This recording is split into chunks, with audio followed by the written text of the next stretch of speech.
აღსარების თქმა მერიდება, რადგან ცოდვა გამეორდა და როგორ მოიქცეო. მაგალითად, დედამ გამოგაწყო ფეხბურთის სათამაშოდ, გაგიშვა ეზოში. შენ წახვედი და ტალახში ჩავარდი. ახლა ტალახიანი ვეღარ მიდიხარო ითამაშო, რას აკეთებ? მოდიხარ სახლში, გამოიცვლი და ხელახლა მიდიხარ, ხომ მართან? დავუშვათ სხვა დღეს კიდე ჩავარდი.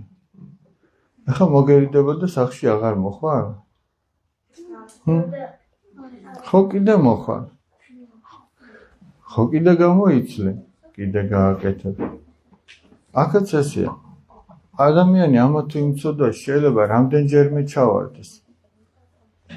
ახლა მაგალითად აი ერთი ბავშვი ყავს, ცოტა შეუძლოდ გახდა. რა ქვია გიორგი. დავუშვათ გიორგიმ რო წამალი დალიოს, რამეს დააშავებს? არ დააშავებს, ავათარი და მოუხდება ეს წამალი, ხო მართ? დავუშვათ ჯვარი წერია, მაგრამ გავიდა დრო 10 წელი. კიდე გახდა ავად. და აღარ დალიოს ის წამალი, იმიტომ რომ კიდე ავად გახდა? დალიოს, აბა რა არის ამაში მოსარიდებენ? აღსარება ეს არის ჩვენი სულისთვის წამალი, რომ ჩვენი სული განიკურნოს. აღსარება კი არ არის